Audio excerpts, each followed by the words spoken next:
J Moore, the very best reviews. Tell them none can contest, we gon' What's up, everybody? Welcome to the show. We're going to talk about The Time Traveler's Wife, episode 4. Also, Barry, season 3, episode 7, and The Baby, episode 7. And then after I break down each show and tell you about it, I'm going to give it a Mosco rating and let you know where it stands as far as a score. So let's get into it. Hope everybody had a good weekend. I hope everything worked out for you guys. Hope everybody was safe and had a good weekend. Got some rest, relaxation. Also, I'm going to squeeze in some time today to talk a little bit more about the Monique and DL Hughley drama that's unfolding. A little bit more has happened since Friday, where Monique calling out DL Hughley's wife and kids, as well as DL Hughley. And I'm going to just touch on that a little bit more and tell you a little bit about what I think about that, as well as where the drama is going. Don't forget to put the hashtag JAYMOOREREVIEWS. Get entered into the Cash App giveaway, win a little bit of money. So let's get into it. We need to get 25 entries to get $10. If we got 50 entries tonight, then it'll be a $20 Cash App giveaway. So with that being said, don't forget to put the hashtag JAYMOOREREVIEWS. Damian Kinney already on it. What's up, brother? Appreciate you. You know, D Weave, what's good? What's good? Montana Max in the building, ready? What's up? So let's go ahead and get it started with The Time Traveler's Wife. Also, I'm working on the video for P-Valley, The Boys, Star Wars, and Stranger Things. So I may not go live with those videos, but I will be making video reviews for those shows, so stay tuned. So, The Time Traveler's Wife is a very unique and interesting show on HBO. I've been talking about it now for the last 4 weeks, and this episode was very good, very intriguing. It's like nothing else on TV, where you're dealing with a lot of strange things that's happening, and they actually addressed it this episode. So last week, I said that it was borderline grooming taking place on the show, but it was done tastefully in the sense that they were trying to make it palatable. They weren't showing him trying to groom her at a young age or trying to seduce a young person, but nevertheless, it was taking place. Now, this week, we learned that he had rules in place, okay? He had rules in place, such as whenever he would meet her at their favorite little hiding spot that in the woods, that he would never kiss or have any type of relations with her. And this episode, we see that she's 18 when she met him in the woods. And I mean, they make that little spot in the woods look like the Garden of Eden or something. I don't know. But anyway, she had a suit for him as his clothing this time. So he's like, where's my clothes while I'm in this suit? And so she kept stressing on the day. And he said, okay, what's that day have to do with anything? Tell me. And she said, I'm 18. So every other time that they saw each other in this spot in the woods, she was underage. Even though last episode she was 16, this time she's 18. And he said, look, this can't happen. I can't be with you. I got rules. I can't be with the younger version of yourself. She's getting upset. They're going back and forth. And he said, this is grooming. If I'm getting with you at this age, like I actually don't meet you until I'm 28.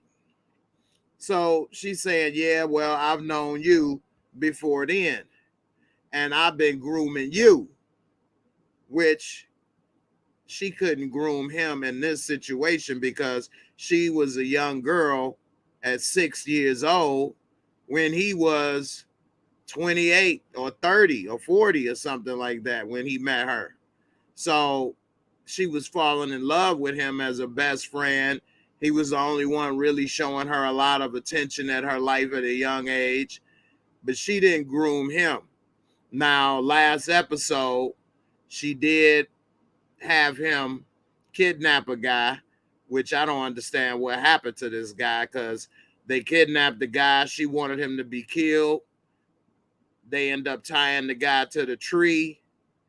We find out that that guy actually raped her and beat her, but she didn't tell him that because she didn't want him to know that she wasn't a virgin when she got with him.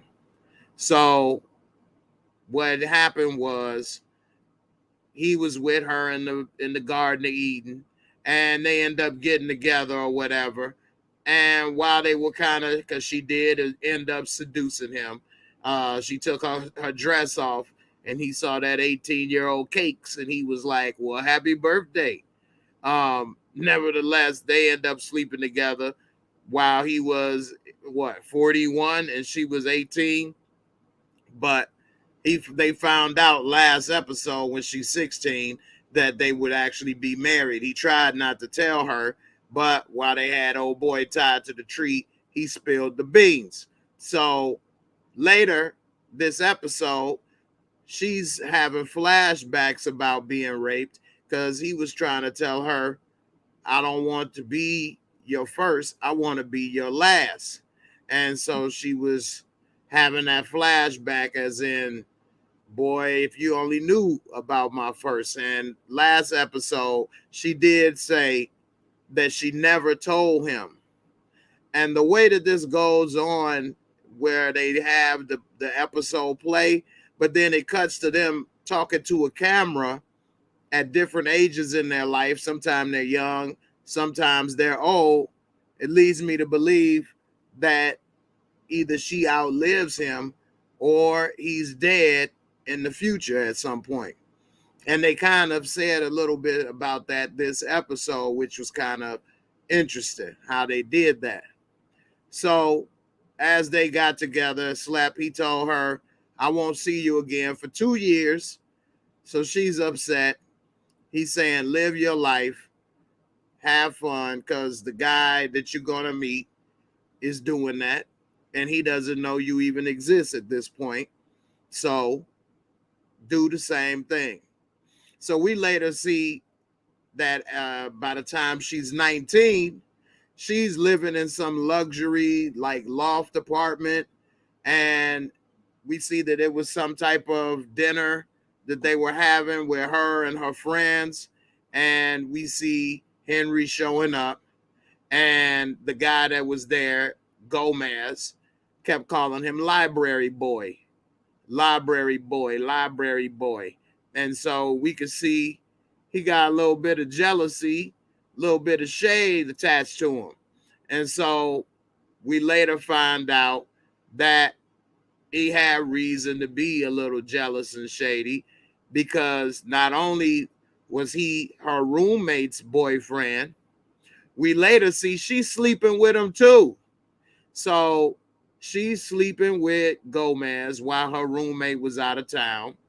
And he's talking about how much he loves her more than the roommate. And she's saying, well, I love Henry. Because he said, well, if Henry's so great, why is he not here? And she said, well, he's out of town. He won't be back for a year. So it's skipping around. So we see that Gomez, while he leaves that night from them sleeping together, he's drunk at a bar or whatever, and he sees Henry arguing with this one woman, and she's, they walking across the street. he's behind her and she's saying, leave him alone, da da da da da. They arguing. And he steps into it and says, you need to stop following her. And it could be some problems and repercussions if you don't. So Henry ends up leaving it alone, leaving. And this is a younger version of himself. And the girl leaves.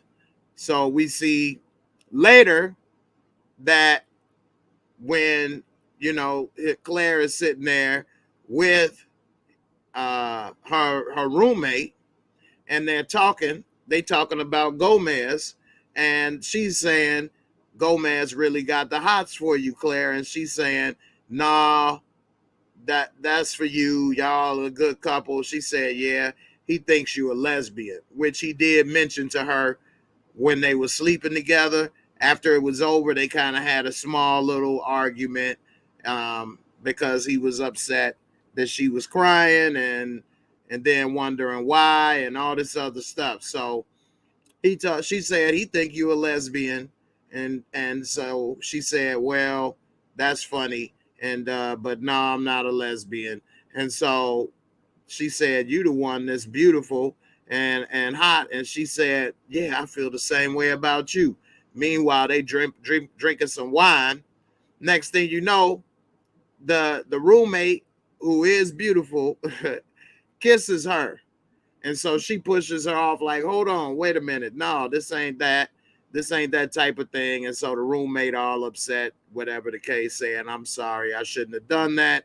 And then next thing we know, she waking up in the bed with the roommate. So she just slept with both the friend and the roommate. So she definitely was getting around and living her life in the time, that 2 years after meeting him. And she said, I wouldn't want to keep going through this with you when they were in the Garden of Eden. But he said, in 2 years, we'll be together and you won't have to keep doing that anymore because we won't be with anyone else after that 2 years. So I guess she was getting it out of her system because in 2 years, they would be together and they wouldn't be with anybody else. So we see the dinner party taking place, and he shows up. He being called library boy. You know, Gomez got a little smart comments. Meanwhile, they talking or whatever the case. And then the door rings, and it's the older version of himself. So now 2 versions of himself show up at the party. So they're in there talking, and of course he's naked, and they're talking and all this stuff with Claire and both versions of Henry, the 26-year-old and the 41-year-old version. And so while they're talking, Gomez come in, and they're talking a little bit. Then next thing you know, another person comes to the house, and it's the woman that he was having the argument with. And she walks in, and she knows that he's a time traveler also. And she's saying, well, I was with him first, and this, that, and the other. And we later find out, well, you may have been with him first as far as in order, how life goes, but he's been a part of Claire's life since she was 6, which even she said that's creepy, which it is. You got a grown man hanging out with a 6-year-old version of his wife. I'm sure that was very influential on her falling in love with him somehow, some way. So we later see that he doesn't really remember every single thing that happens from each thing in life. And so what ends up happening is some stuff start coming back to him. He remember how the evening is going to play out. And so what ends up happening is he tells the truth. And he tells the younger version of himself that Gomez and the roommate are 2 of his best friends, which seem hard to believe since Gomez has been none but a jerk to him. and has been sleeping with Claire and loves her. But nevertheless, they end up coming out. And while he's talking to everybody, he's saying, I'm cooking risotto. And they say, well, how you doing that if you here right now? And then he opens up the door and everybody sees him wrapped in the blanket, which just so happens to be the blanket that they were sleeping on when she was 18, when he deflowered her. So everybody's wondering, how is this possible? Is he your older twin? Which would make no sense. And then they explain about the time travel in a kind of roundabout way. And so, I mean, I'm sure that would have been very creepy, amazing, all kind of stuff wrapped in one. Gomez asking about stock tips, which he does tell him about Netflix as well as surgical mask and other stuff. Very crazy to get some of that stuff. And while they all there drinking, talking, we later see that the other girlfriend that was there is got some issues, to say the least. And so she's a little clingy to Henry now. I guess she's realizing she loves him, or maybe she realized it, but now she's wanting to keep him. And she's saying, you know, all kind of stuff, hugging all on him. And the older version of him always kinds of looks at her a little bit with a little bit of sadness. So she says, why do you always keep looking at me like that? What's going on with me in the future? Am I dead? And he did have a good comeback. Everybody's dead in the future, which, I mean, you know, you go far enough in the future, everybody dies. So that was a good point. But she's like, nah, you know what I mean. And he wouldn't really tell her, but she said, how does it happen? And he said, well, I really can't tell you that. And she said, I bet it's pills, whatever the case. So we learned that she's been dealing with probably depression. She's very suicidal. We even see her wrist, and her wrist has multiple scars from cut marks. And so he basically lets her know she doesn't have much longer.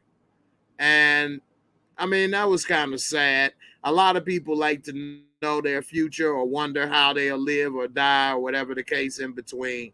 But when you get that news and it's not good news, I mean, that is kind of a hard pill to swallow. And she definitely was hurt.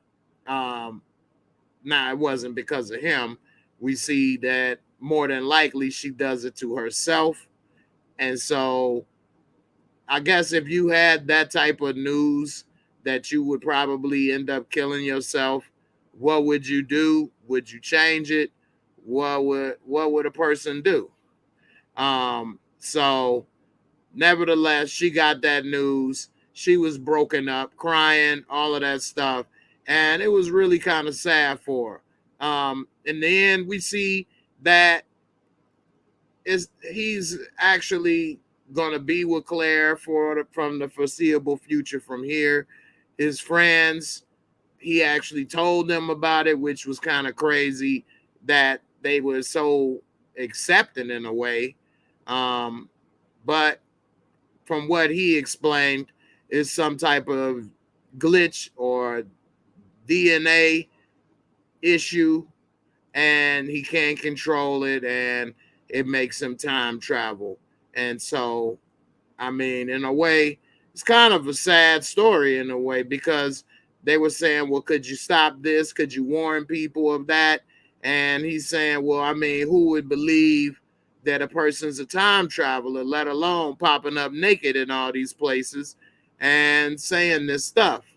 Most people probably wouldn't believe it, which that's probably very true. How many people would believe if somebody said they're a time traveler?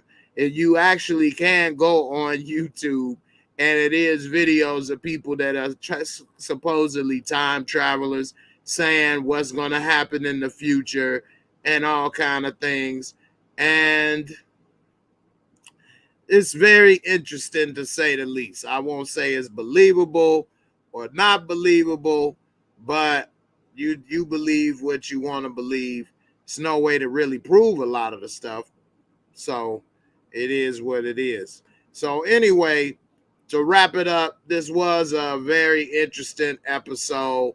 I like the special effects. I like the story. It's borderline kind of creepy at moments. They do put it together as palatable as possible, as tasteful as possible, whereas you may not even pick up on some of the things, which is why I was shocked when he mentioned that he was grooming her if he was having sex or sexual contact with her in the Garden of Eden. And he didn't want to influence her to that level and wanted her to choose her own path and do whatever it is she wanted to do, and live life, be with who she wanted to be, and not just save herself for him, because he said he ain't saving himself for her, because at this point he doesn't even know she exists, which was sad because she loves him so much. But then again, is she really in love because she had the choice, or was she influenced at a young age? I don't know, ladies. How many of you would have liked to have your husband visit you when you were between the ages of from 6 to 18? I mean, I don't know. That's very weird. Not to say it may be the worst, but it would definitely be strange. Now, he wasn't trying to sleep with you or kiss you and all that stuff at those ages between 6 to 16. But nevertheless, that attention was something that she was missing. And by him giving it to her, she latched on to him.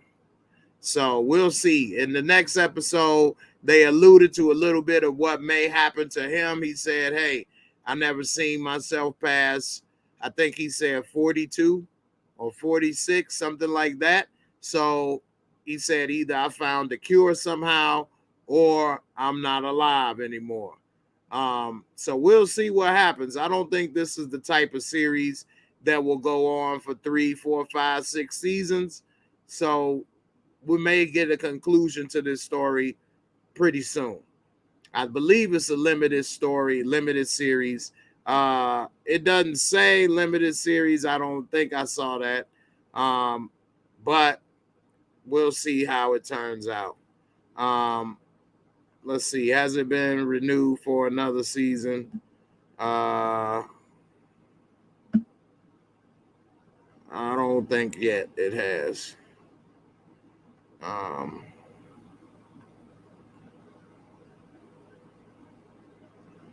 This is the Garden of Eden right here.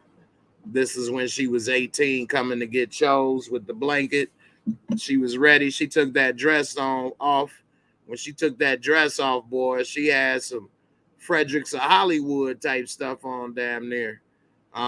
So she was ready. She seduced him while he was in his 40s.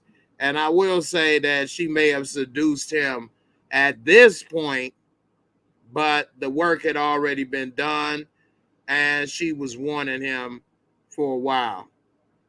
And even Gomez called him a George Clooney looking dude. And I mean, like, this is when she was 16. I mean, he going out eating ice cream with her. She out, instead of hanging with her friends, she hanging with him. And when he show up all greasy and moist, butt booty naked all the time, I mean, that influenced her. So we'll see how it all plays out for her. But she really loved this dude. And like they said, this episode, they will be together from this point on. So we'll see what happens. All right. Damian Kinney says, especially if your husband is butt naked in the bushes. Wait, I missed what you say. All right. She could have worked at the Pank with that outfit on, huh? Let me get a little sip of my little juice. A little bit of gin. Make you sin. All right. All right, let me go ahead and give it a Mosco, and then we can go on to the next one.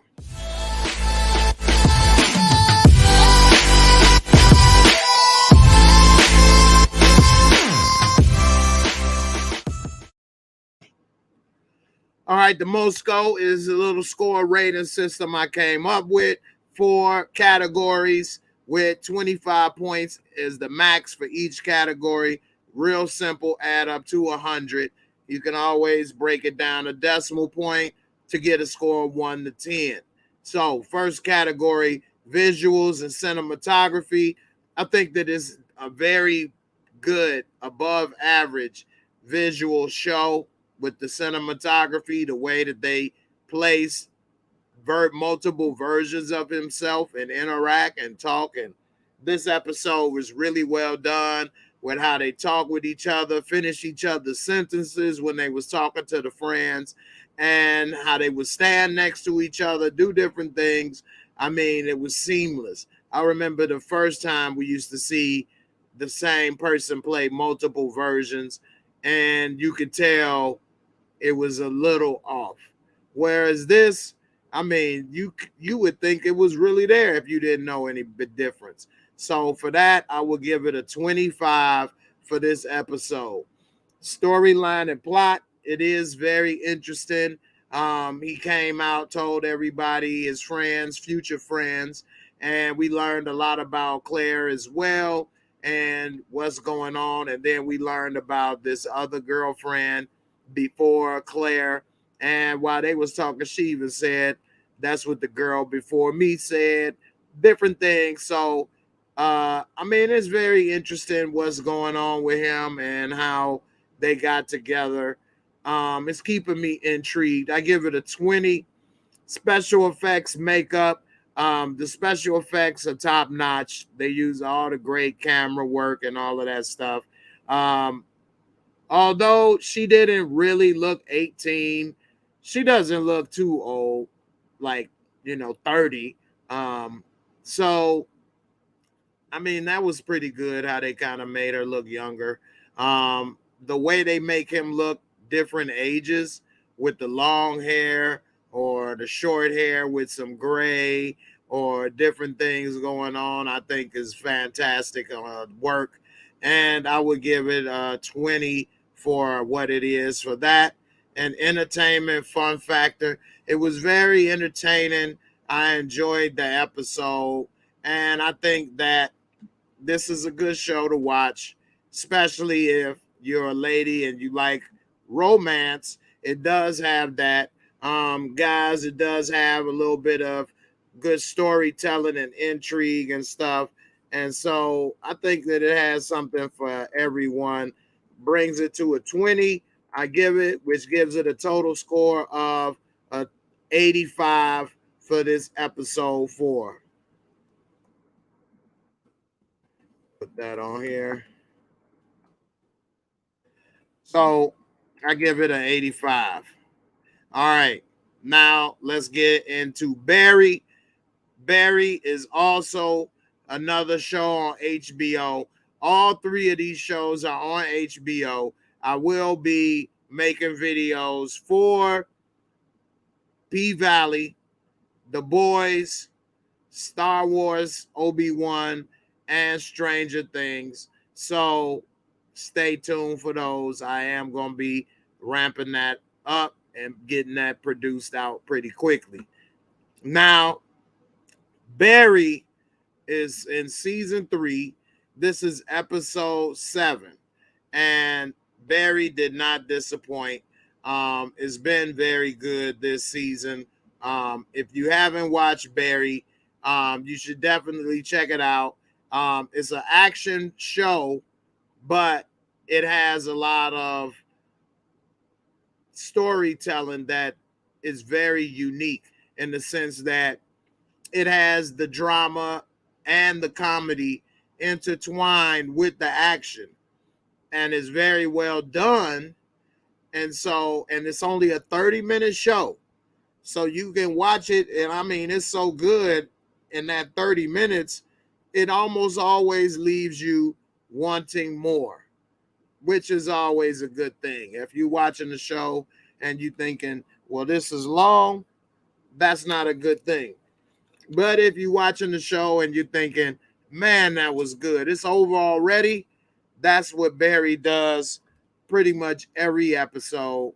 This episode was no different. So in this episode, episode 7, a lot kind of transpired. Like I say, they pack a lot into 30 minutes. So we last left off with Barry eating poison from the lady he thought liked him and he was going to meet. And she put poison in his food. And he had the bubble guts on a level of 12 out of 10, 15 out of 10. And he was foaming at the mouth. And it looked like he was about to die when we left off. So this episode starts off with Barry on the ground, foaming at the mouth, shaking and twitching, looking like a Pookie Jr. And the woman is now tweaked out because she ain't a killer. And she's seeing a man pretty much die right before her eyes. And it's her fault. She poisoned him. She killed him. And while he's foaming at the mouth and shaking, she's tweaking out. Ah, ah. So she throws a towel over his head so she don't have to watch him die and leaves the house. Like, damn. So Barry is left to die in her house. I don't know what she was thinking, because if he did die in her house, what was she going to do with the body? So that would have been another problem that she would have had. Nevertheless, we see that Barry somehow wakes up and walks out the house after fighting for his life, fighting for breath. And while he's walking out the house, stumbling, he ain't walking normal. He's having a hard time. It's as if the street becomes flooded. And then next thing you know, he's on the beach. And while he's on the beach walking, we later see that on this beach, it's nothing but people that he's killed on the beach, staring at the ocean. And I mean, that was real creepy. But Barry, of course, sees his old military buddy, and he over here waving like, hi, hey, how you doing, man? Hey. Like, dude even looked like, man, where you waving at, man? What the hell? Like, you killed me, but you waving as if, like, I'm going to say, oh, man, hey, long time no see. Crazy. We also see that Fuchs, a.k.a. Ken Goulet, is still up to his plan of getting people that are relatives of people of Barry's victims to then go and try to kill Barry, because he is a coward. Instead of confronting Barry himself or trying to kill him himself, he's going to go around and get people to try to kill Barry, which is what the woman that poisoned him was, a person that Fuchs put the battery in their back, and try to get them to kill Barry, which will probably get them killed, whether by mistake or by Barry. We saw earlier in a couple episodes ago, the mother and son, the mother accidentally shot the son because she didn't know what she was doing. So we see that Fuchs is talking to Janice's father, and they end up getting in the car, and Fuchs thinks that he's riding to get more information and go and kill Barry.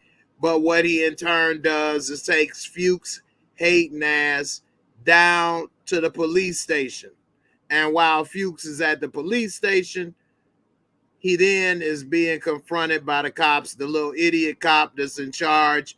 He's still thinking that he's the Raven because that's what NoHo Hank told him. So he's like, yeah, we got the Raven.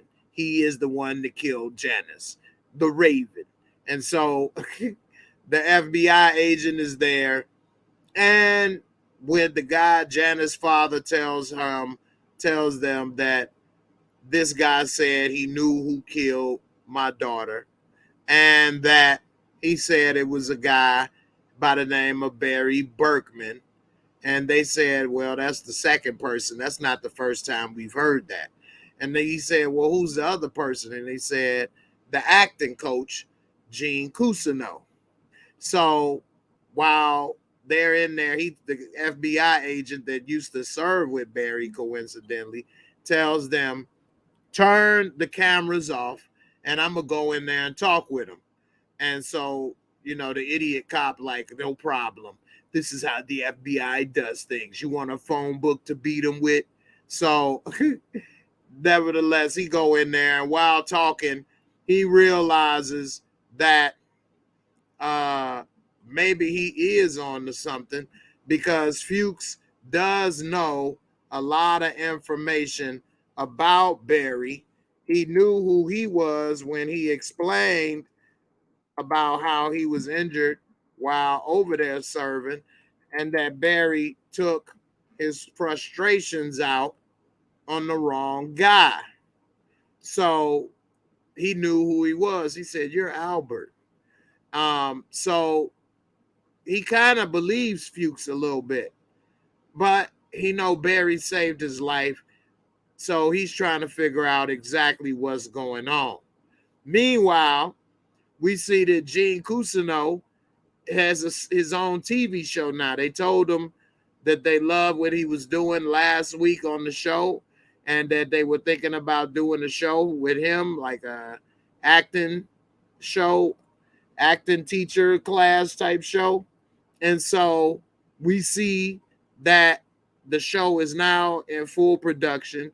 He hired to direct the show the ex-girlfriend that he did so wrong, and it seems that everything is going right for him until Janice's father shows up asking questions about Barry. And he said the cops think that, well, the cops said rather that you said Barry did it as well. What's going on with that? And he said, well, no, he was there, but he didn't do it. He's a good guy, this, that, and the other, because now his career is taking off because of what Barry said about him and put him in the position to get an acting role, a speaking part, and now his career is like blowing up again. And I guess he doesn't want to jeopardize that, especially after he just tried to reconnect with his son and buy his son a house and other things. So we'll see how that plays out.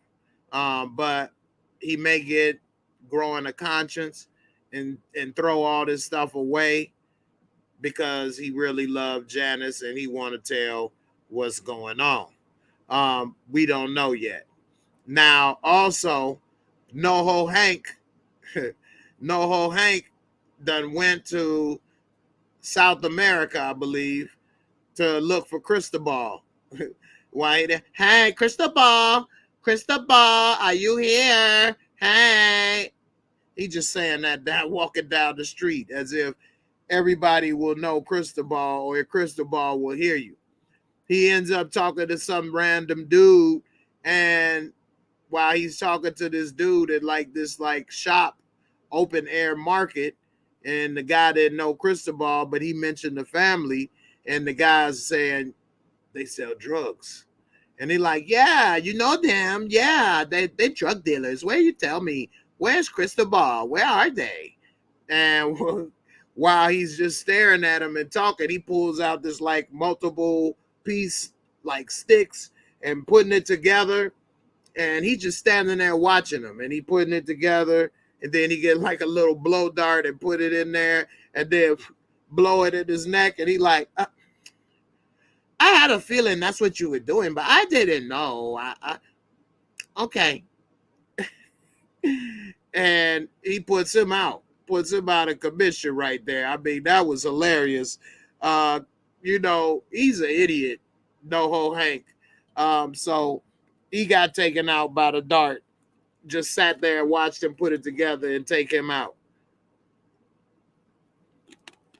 So we also see that while all this is going on, Barry, later is not dead, even though he was imagining that he was seeing all the people he killed. He was actually in the alley, so he did make it out of the house, but he was hallucinating and it's in a state of half consciousness. And while going through that, he ended up sitting in the alley, and one of the people that Fuchs told about him killing their family members was there and picks him up and save him. But we didn't notice at the time. We thought it was some good Samaritan. It turned out to be Ryan, the first person he killed on the show that was in the acting class. And he ended up taking him to the hospital, but he didn't take him in. And he's there talking to Barry, telling him about his feelings with his son and what happened and how he was hurt when he was killed and different things of that nature. And so Barry is barely conscious. And while he barely conscious, he's steadily giving him this information about what happened and how he felt. But what he said is, if I don't take you in, I'll feel bad for having something to do with killing you. So we didn't see him take him in, but chances are by next episode, he would have probably took him to the hospital and helped Barry with being poisoned, maybe drop him off. But we did see he had a gun with him in the car.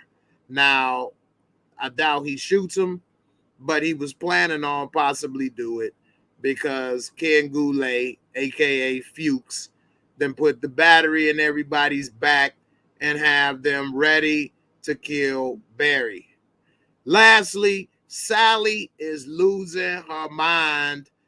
Now, I feel bad. Sally actually, her show got canceled after like one day. It was doing great. Her assistant, who's been there by her side, supporting her, doing all this stuff. Sally's on this new show called Three Medusas, and she doesn't really like the show, didn't want to be on it, but she's working. She's in the meeting with them, questioning what they want, what they're doing, this, that, and the other. You could tell the writer didn't like it, but nevertheless, while she's leaving and talking with some of the people at the questioning in the class, in the meeting, she hears a whole bunch of laughter, and she like, what's that? And she like, oh, that's these writers or whatever. They're having a party. And she looks in the room, and there's none other than her assistant making everybody laugh, making fun of people, all this stuff to say. And while she's doing that, Sally's getting furious and jealous.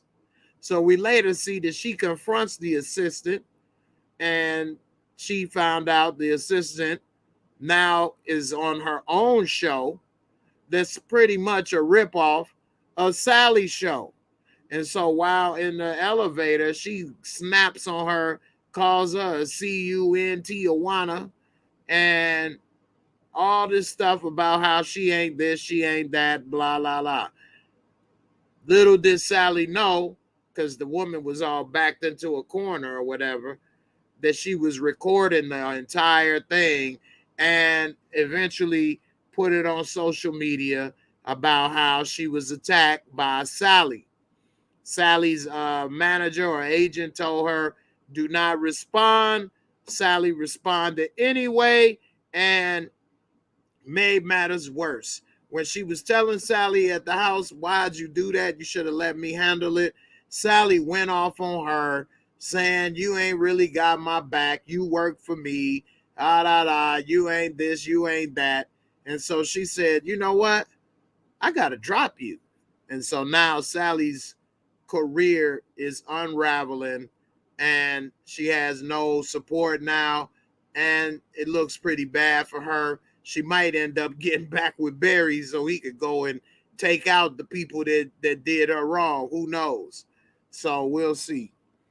All right, now it's time for the Mosco for Barry episode 7.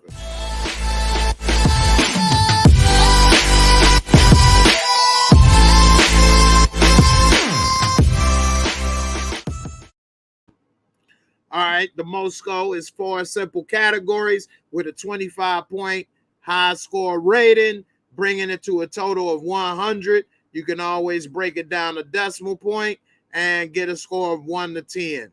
So visuals and cinematography, they did a great job with this. Used top-notch cameras. I like the visual of how the water was flooding the streets and blended into the ocean. That was a pretty cool effect. And for the most part, they didn't have anything spectacular, but they did an all-around good job. Other than that, they showed everybody at the beach kind of just waiting, I guess, to go to the next level somehow, whichever way they were going.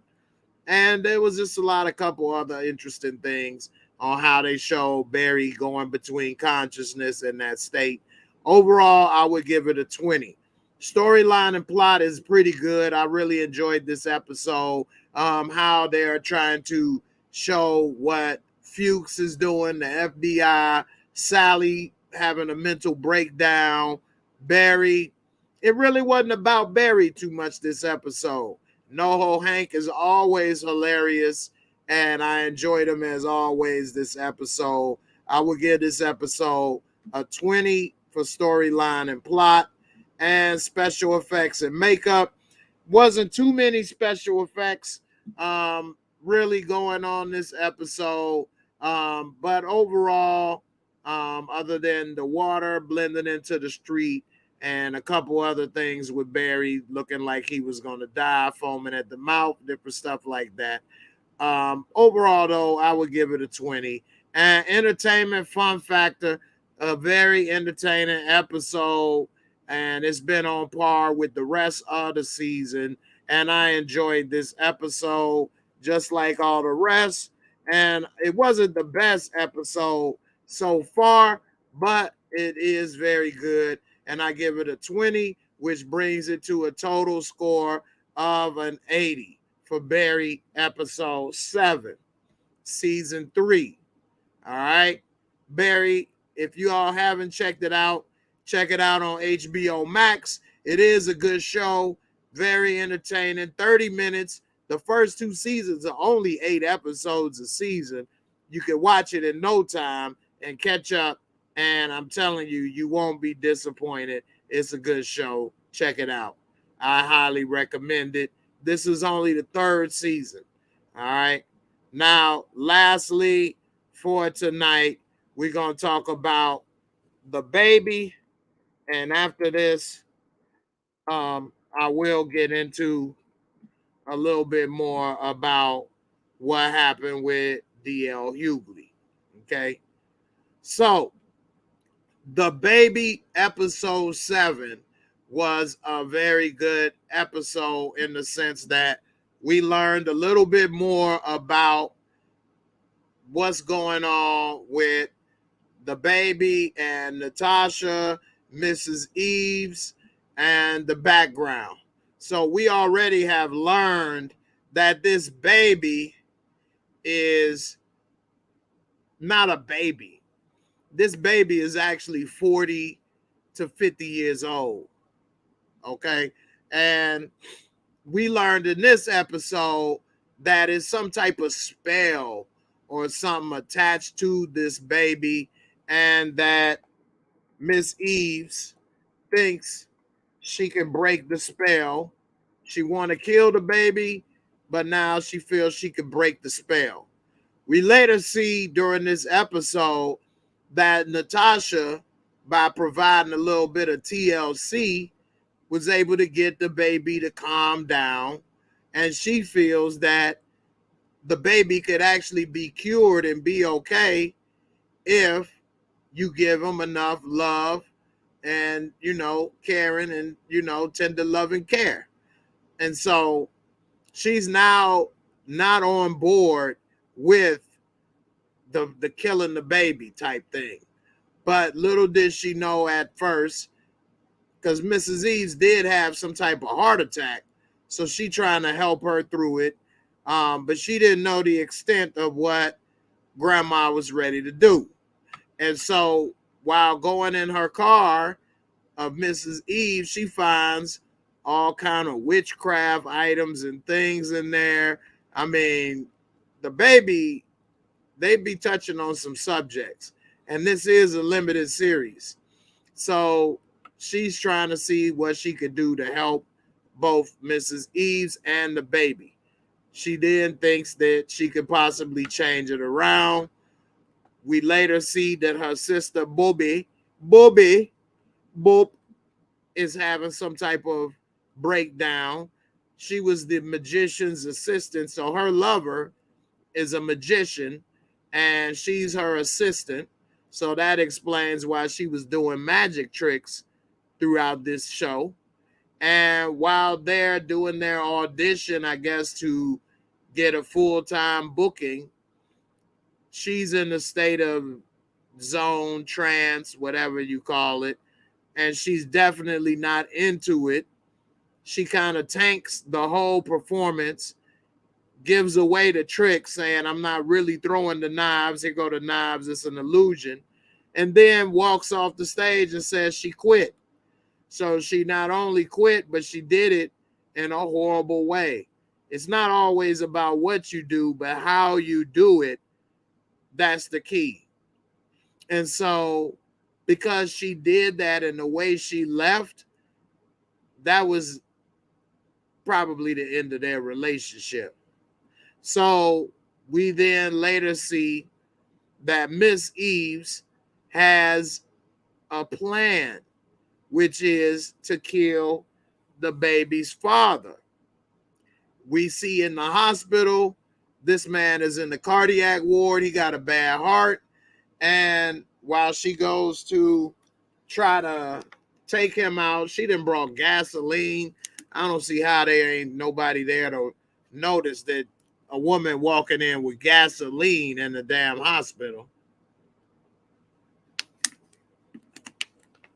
She come in with gasoline and gets into this man's room. She's confronting the dude. She had the baby with her, and she got the baby there to watch. And she says, I'm here. This is your son. She pouring gasoline on this man while he in the hospital bed. And he's saying, that's not my son. That his wife took the baby and killed him, took him into the ocean, and he drowned. This man is looking like he's 70, 80 years old. That's how he looked. Maybe he was in his 60s, 60 to 70s. But nevertheless, this is an old man now. But the baby is still a baby. It never grew up. So it's got to be more to it than he needs TLC. Because he never has aged. He's still a baby after 30, 40 years. Which is just, wow. That's worse than Benjamin Buttons. So, we see that while she's about to light him up like a joint, he gets his last little dose of energy and pushes her down. He then he busts her head with a vase, lay her out, gets on top of her, tries to strangle her, choke her out with his oxygen tubes. But while doing all that, he then suffers a heart attack, conks out, And she tries to get upset that that's how he died and wants to light him up. You know, she wanted to smoke that joint. And while almost accomplishing that, Natasha, she was on her way running to get there to stop her. She ends up stopping her before she burns him. Well, I wouldn't say alive. He was just dying. But before she burns him up in the hospital. And so once she does that, she takes the baby, tells Miss Eves, you know, you tripping, you crazy. This ain't going, that wasn't the way. And she takes the baby. And I think in her mind, she thinks that she can help him if she gives him the TLC that she feels he needs. So we'll see what happens. This is a limited series, so we'll learn more about it and the conclusion pretty soon. I believe it's only 8 episodes. Let me double check. Next episodes, it's only 8.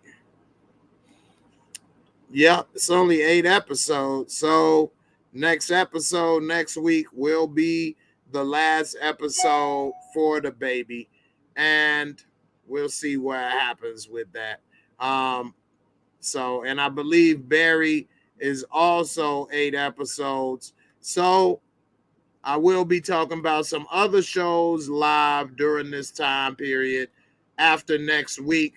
And of course, I'm planning on doing videos for others, short 10-minute video recaps like I used to do, and not so many live. So with that being said, stay on the lookout because it's coming.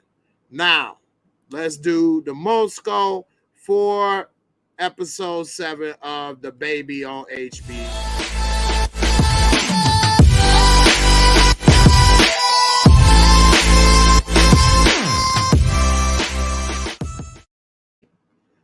All right, the Mosco is 4 simple categories, top score of 25 points each, giving you a total of 100.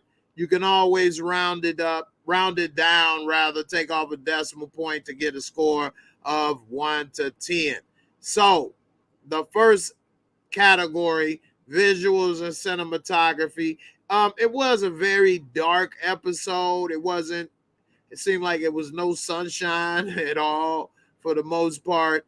And the way it's portrayed is kind of creepy, but this isn't a show that is scary in the sense of monsters and stuff of that nature. It is more of kind of a creepy vibe to it, but it actually isn't very many visual creepy aspects to it. And I think they accomplish their job with this because of how they portray it visually with the darkness and the gray and all of that. So I will give them props for using a lot of good visual camera tricks on how they portray it, and I'll give it a 20. Storyline and plot.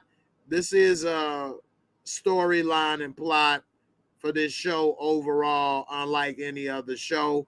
This episode with Natasha thinking the baby only need a little TLC. I don't think she really understands this baby is like older than her. And we see Miss Eves trying to take out the dad of the baby, which I didn't even think about whether he was alive or not. And she wanted to burn him in the hospital. I mean, she is really heartbroken that her lover, who was the mother of the baby, is gone. And she kind of blames the father. And before the father died, he kind of blamed the mother. And not only was she going to try to kill him, but she was going to make the baby watch, which was really crazy. But I'll give it a 20. It was very interesting. It's something else of a show. It probably would be a good watch, really much better if you could watch it straight through without the weekly interruptions. Special effects and makeup. They do the special effects when they show the younger version of Miss Eves, which is another actor. It's not actually her, but the way that they portray everything and do it is almost a belief that that could have been her. And we did see different things when they're in a half of a sleep state versus awake. And of course, the way that they kind of show certain things with the camera and everything, it's pretty good. Nothing spectacular this episode, and I would give it a 15. Okay. Um, and then lastly, entertainment fun factor. I would give it for this episode. It was interesting. It wasn't the worst, but I would give it a 15. It was interesting. It was entertaining. I've been invested in the show now for 7 episodes. So, to that regards, I mean, maybe if this was my very first episode, it may not have got me the same, but since I've been invested, it's a 15. It wasn't one of their best, but it wasn't one of their worst. And I'm interested to see how the show ends. Overall, I give it a total of a 70, which I always give a 0.5 margin of discretion either direction. So if you say between a 6.5 to 7.5, a good case could be made for any of those scores. All right. Overall, HBO has had 3 very different shows than what we have been watching normally play out this last few weeks. And I'm interested and ready to see Game of Thrones, because they have the Game of Thrones prequel coming out, and many other shows that are coming out pretty soon within the next couple weeks. So definitely got a lot more to watch than what we have been seeing this last couple weeks. But I like to watch a lot of different shows, a lot of different genres and styles, which I believe it is entertaining. Don't get me wrong. I don't watch it just for review purposes, but it also gives a person a better background on what's a good show and what isn't. How can things be written better? And when things are not written well, you can easily point it out. You can now see different camera and visual techniques used when some people don't use them on different shows. It stands out. So I think it gives a well-rounded view and approach to filmmaking and watching movies and TV shows. So I definitely suggest everybody should watch different shows and things out of their normal comfort zone of what they may always watch, because you never know. You may end up liking it. You may see some things and think it was cool. Whatever the case, you'll then probably appreciate some of the shows that you do like a little bit more. All right. Now, lastly, before we do the Cash App giveaway, right now we got 17 entries. We need to get to 25 in order to do the Cash App giveaway. 25. So we need 8 more. Come on now. What's up, people? 8 more entries for the Cash App giveaway. All right. One Journey, what's up? How you doing? Say first time I like the housewife of Lagos. Yeah, exactly. You never know. You got to expand your horizons. Montana Max, it's important to know the difference between trash and fire. Exactly. If all you've ever watched is, and I don't want to use them for example, but if all you ever watch is shows like Power in the Shy, for example, how would you know that there are shows similar that are better? You know, if you miss those, you wouldn't be able to tell the difference on because you can't give every show a 10 if you've only seen a handful of shows, or you never saw what people do creatively with other shows. So how do you know this could be a 10? If you never seen Godfather Harlem, yeah, it's in the same genre, or The Wire, or The Sopranos, then how could you say that that was a great episode of 10 when you really have nothing to rate it against? So, definitely expand the horizons, and it will definitely be beneficial. And hey, you may still think the episode or the show that you like, for example, The Shy or Power, is a 10. That's your opinion. Nothing wrong with that. But at least you can say, well, yeah, I saw this, that, and the other, but I like this show because it does this, that, and the other, or has this, that, and the other. And you got more reasons why and comparisons. So definitely check it out. Now, Better Call Saul, I heard, was very good. It's a spinoff from what is it called? Walter White. But anyway, it's on Netflix, and it's an excellent show. I'm sure you all will type what Better Call Saul is a spinoff for me. Breaking Bad, I just remembered before. I got it out before you typed it. But Breaking Bad, which was an excellent show, Better Call Saul is a spinoff of that. And so when you start to see a lot of these different things and genres, it will give you more of an appreciation. Or maybe you can recognize when things are not top notch on the shows you like. Okay. All right. Now, shout out to Victor Scott. Say been busy with the air conditioning season, killing me. Yeah, that's true, man. It's the summertime. That's your money making time right there. So definitely go ahead and get that money. Right now we at 20 entries. So let's get to 25.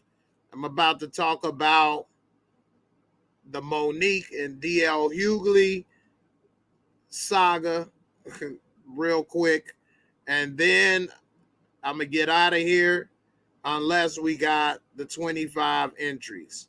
All right, so we are kind of familiar by now, most of us, with DL Hughley and Monique War of the Words. I talked about it on the Friday Fuss 2 days ago, and now it has taken another turn, and it looked like Monique is not only firing shots, she dropping bombs, bazookas, everything. She done took it to a whole nother level.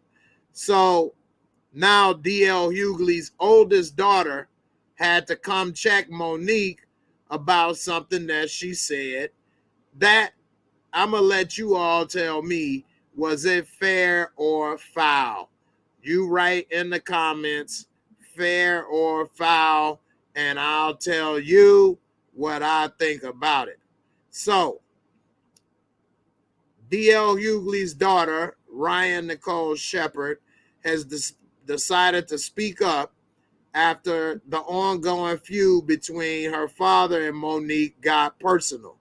Shepard penned a lengthy message for Monique where she voiced her displeasure towards the comedian for including her mother and younger sister in their public spat. Out of all the things you could have legitimately said about my dad, if that's the route you wanted to take, you chose to be deliberately mean and hurtful to two black women who have nothing to do with this conversation. Using my mama and my sister to show people my father's character only shows how little mental stability, dignity, morality, and respect you have not only for yourself, but other black women. Monique posted a video of Hughley expressing remorse for initially dismissing a claim from his daughter that she was sexually assaulted because he thought he knew the character of the person who allegedly did it. When I saw how DL's wife sucked the ding-a-ling of a coward, what? Let me just rewind that. So Monique said, when I said, how can DL's wife suck the ding-a-ling of a coward? This is what I meant. And then she posted this video. So she actually said that his wife is sucking the ding-ding of a coward. Wow. Now it says, when my husband and I say we have to fight for little girls coming up behind us, and you see DL didn't believe his own daughter over a friend because he seemingly likes his friend more than he loved his own daughter and didn't want to be bothered by the inconvenient truth. This highlights why the black woman, she put woman, isn't believed when she publicly speaks about her trauma. What does the black woman and DL's black wife have coming? Watch who stands with this man, and you're looking at the same ones who will sit down. When you, our sisters, are being attacked, I find it funny that DL will call out Ice Cube, Kanye, RZA Islam, Angela Stanton, myself, etc., but he won't call out the name of the person that violated his daughter. This is what happens for the people who said, I just need to let things go. P.S. Thank you, Amir S. We love you for real. Okay. Wow. So DL Hughley's daughter, I mean, of course, she's furious. She said, you're disgusting, and you absolutely need to keep every single member of my family's name out your poisonous mouth. Not because you could do us harm, you can't, but because you are adding to the historical and systematic disrespect and trauma of other black women who you claim to love. And for what? A check? Shepard concluded her message by offering an invitation to talk about this matter in person, which Monique appears to have taken her up on. And this is all on Instagram. It's just really gotten out of control. This is DL Hughley's oldest daughter, Monique and DL Hughley. And she said, basically, keep my mama and my sister out your mouth. And it said that to show people my father's character only shows how little mental stability, dignity, morality, and respect you have, not only for yourself, but other black women. So that's very sad. I think Monique took it to a whole nother level by saying that. Even my mom was a little upset to hear that. And I mean, that's taking it too messed up. Now, I'm not saying that DL Hughley wasn't wrong for not believing his daughter over a friend, but that's personal. And she's taking this stuff all about from who was the headliner on the show to now you're making it personal attacks and different things. I mean, wow. She took it to a whole nother level. And I think she should have at least kept it focused on DL because his wife and his daughter are not public figures. And I think she's really hurting herself more than helping anything. She's saying she's looking out for her people and painting a picture of DL Hughley and this and that. I think it is actually saying more about her at this moment. Now, he may have been wrong about that, more than likely he is wrong for that. I don't know the whole story of that, but that is not her place to bring that up about a headline show dispute. Wow. Damian Kinney, you say Monique keep getting worse. It was not fair for her to bring DL family into their dispute.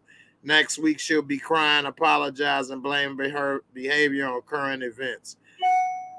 Hey, possibly. You know, Barika said foul. Tanya Adams said Monique career is done. I definitely think her career is about done.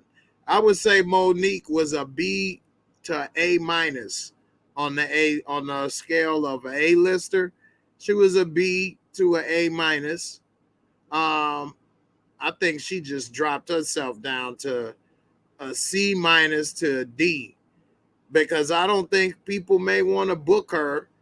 And I think Monique is very talented. I actually like Monique, and I'm like feeling sad that they even got to this point and that all of this is transpiring. It's like self-destructive behavior. Um, if you wanted to keep going back and forth about this headlining thing, I think it wasn't that big of a deal. It was a big deal, but it wouldn't have stopped her career or made a bigger problem if she didn't make it magnified to this level. She could have highlighted this behind the scenes, maybe. Hey, this is what was in the contract, this, that, and the other. Maybe work it out or not work it out, but she will work again and keep it moving. I think now she is putting herself in the position where maybe nobody may not want to work with her or touch her in that situation, and it's messed up. I know 50 Cent is probably a lot of thoughts is running through his head now about Monique. And yeah, they may be on good terms, but he's probably wondering like what will be next with our relationship, especially if it is a problem. Will she blow it out of proportion? Um, Tanya said she better not think about fooling with 50 pennies because he will drag her the rest of her life, basically. I know, right? 50 Cent, he will get down and dirty with you. So I will give him that. And I don't think that she might want to go back and forth with that. But also, I don't think he would like to do that either. Um, Monique could start getting real dirty and she could sling some mud, and she done got real dirty right here. So I don't know where she could go with this. But I definitely think that this relationship is ruined with her and DL. And as far as being a headliner, I don't know if she could be a headliner at this moment, at least, with all the toxic stuff going on. Maybe at smaller venues, but maybe not at bigger venues. Montana Max, I do kind of agree with you in the sense that Monique didn't have those problems until she got that Oscar and got married. I'm not exactly sure about the marriage part, just because I'm saying I haven't been following it, so I'm not exactly sure. And I'm not going to say I'm 100% sure about the Oscar, but she does bring that up a lot. I'm an Academy Award winner. I got more awards than this and that. I'm an award winning this and that. And I definitely think that that award and winning that award really changed her, maybe outlook on herself at that. She now feels that she's probably Angela Bassett.